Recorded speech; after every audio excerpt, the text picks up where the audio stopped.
Start game now.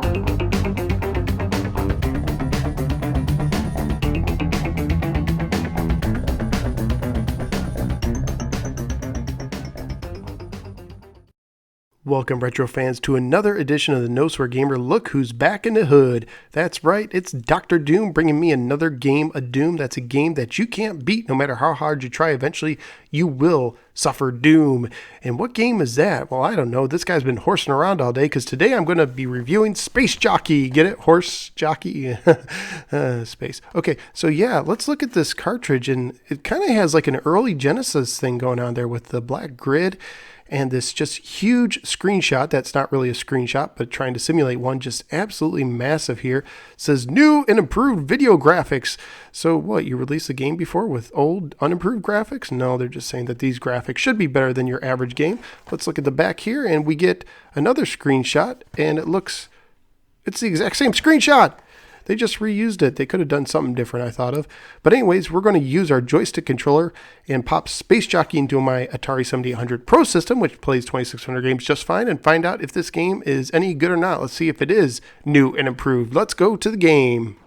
Space Jockey has a year 1982 on its box and comes to us from Vidtex US Games, who was owned by the Quaker Oats company. Yep, the oatmeal people were getting into some Space Jockey business. According to the manual, you are a space jockey at the controls of a highly maneuverable attack saucer, which appears on the left side of the screen. A variety of enemies and obstacles appear on the right and move towards your ship. These include tanks, jet planes, prop planes, helicopters, which all fire at you. Additionally, there are balloons, houses, and trees that do not fire but are obstacles capable of destroying your attack saucer upon impact. Your goal is to shoot down as many as possible while getting your score up higher and higher. Yeah, this is one of those games where eventually you will die. There is no way to beat the game, but it is a high score challenge game, if you will. One of the interesting things that I thought about when I played Space Jockey right off the bat is how I didn't understand who my enemy was. I mean, I'm shooting at these houses and trees and balloons and these other planes that are trying to attack me,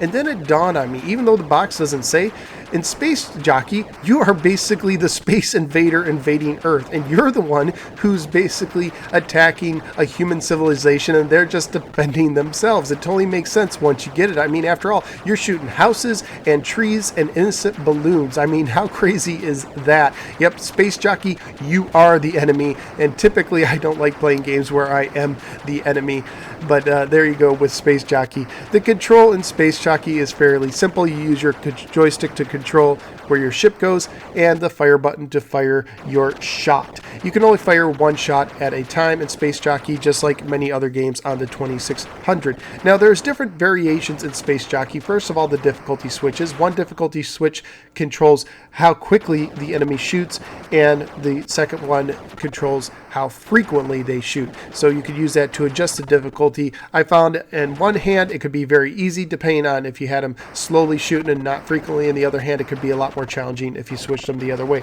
There's 16 variations on Space Jockey. One of the things to remember with Atari 2600 games is how the variations can affect the game. Many times people will just play the standard variation and not realize that there's more to it, but it's very important when playing 2600 games to explore the variations to get the most out of it, and this one's no exception.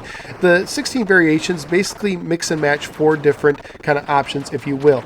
In one option, you can actually direct your missile. So that means when you shoot your missile, if you push up, it'll go up higher on the screen, and you push down, it'll go down lower on the screen. But this is very difficult to control, in my opinion, because you have to be in line with it, which basically, if you're putting the missile in line with the enemy, you have to also put yourself in line with the enemy who's often shooting at you. So it just makes it for a more challenging, dangerous game. I didn't care for this variation at all. Another variation is you can have the enemy ships kind of move in a more random fashion. In the standard variation of the game, the enemies will remain stationary as they move from right to left on your screen, but if you choose one of the random options, they will kind of bounce up and down at will. Another variation also decides if collisions will destroy your ship. That's right, you can actually have variations where your craft can go right through trees and houses and balloons and even enemies if they're not shooting at you, and it won't harm you at all, but in other variations it will destroy you, as is common with most shooters such as this type. Also, you can finally choose whether you want your ship to move around the screen horizontally or not. One of the interesting aspects of this game is in the standard variation, all you can do is move your ship up and down. You cannot move left or right at all.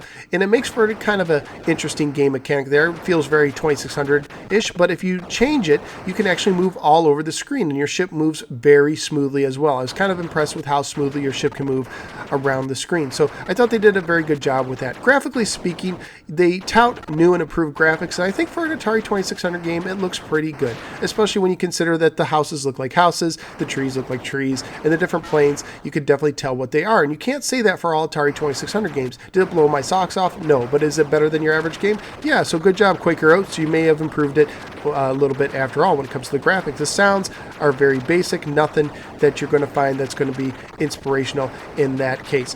It is a fairly family-friendly game, unless you take into account the fact that you are the enemy, shooting innocent houses and balloons down, and trees! Don't forget the trees! But other than that, yeah, it's a simple Atari 2600 game. That means, yes, it is family-friendly.